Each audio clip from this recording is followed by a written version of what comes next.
जीअं त शेर मोहम्मद मंगने जो वलद ख़ादिम दरवेश मंगने जो उनखां असां पिरापटी वरिती आहे। उहो सौदो थियल आहे। तमामु तर कागज़ात पाण जेको आहे मुंहिंजे हथ में हिन पाण जेको आहे मौजूदु हिन असां वटि खातो आहे। पुलिस जूं नाजाइज़ियूं ॾिसो, पुलिस जूं ॾाढायूं ॾिसो, असां वटि हुननि जा चेक हुया जेकी बाउंस थी विया। असां FIR कटाई आहे कल्ह राति। पुलिस वारनि हुननि जो को बि हमराह पाण जेको आहे गिरफ़्तार न कयो आहे। उल्टो पुलिस वारनि राति 12 बजे 1.5 लख रुपया हुननि खां ॻरी रुश्वत वठी करे असांजे मथां पाण जेको आहे केस दाख़िल कयो आहे। ख़ुदारा असां शरीफ़ शहरी आहियूं, असांजे हाल ते रहम कयो वञे। असां कारोबारी माण्हू आहियूं ऐं कारोबार असांजो बचायो वञे। ख़ादिम हुसैन मंगने जो ऐं हुन जा भाउ ऐं शेर मोहम्मद मंगने जो असांखे तरह तरह जूं धमकियूं ॾियनि था। अची असांजो हेॾां RO मशीन आहे पाण जेको आहे कांटो आहे पाण जेको आहे कंप्यूटराइज़, उहो अची बंदि कराइनि था लठियूं खणी।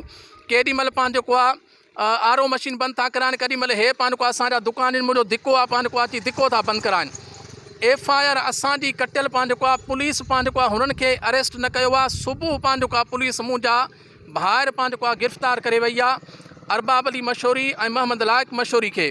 जेको अरबाब अली मशहूरी पाण जेको आहे वीचारो घुमी कोन सघंदो आहे, पाण जेको आहे माज़ूर आहे। ऐं लाइक़ खे पाण साई जो मरीज़ आहे। लाइक़ अञा पाण जेको आहे थाणे वारनि वटि आहे।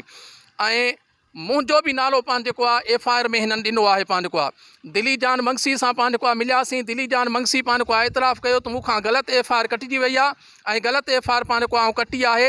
इनशाला मां वञा थो ॻोठु पाण जेको आहे 4 बजे ईंदुसि। मां पाण जेको आहे मसइले जो हल कंदुसि। ऐं हुनखे चयो जेकॾहिं ग़लति FIR पाण जेको आहे कटी आहे त महिरबानी करे मुंहिंजे भाउरनि खे छॾु। पाण जेको आहे मुंहिंजे भाउ हिकिड़े खे हुन आज़ादु कयो आहे, बाक़ी ॿियो भाउ जेको आहे अञा लाकअप में आहे।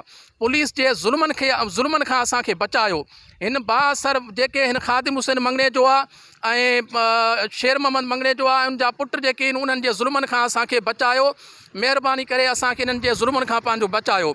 असां वस वारनि खे अपील था कयूं, IG सिंध साहिब खे ऐं वज़ीर आला सिंध खे, DIG सखर खे, चीफ जस्टिस पाकिस्तान खे ऐं SSP खैरपुर खे त महिरबानी करे हिन मामले जी साफ़ शिफ़ाफ़ पाण जेको आहे इंक्वायरी करे असांखे तहफ़ुज़ फ़राहम कयो वञे ऐं हिननि खे कड़ी मां कड़ी पाण जेको आहे सज़ा ॾिनी वञे। महिरबानी।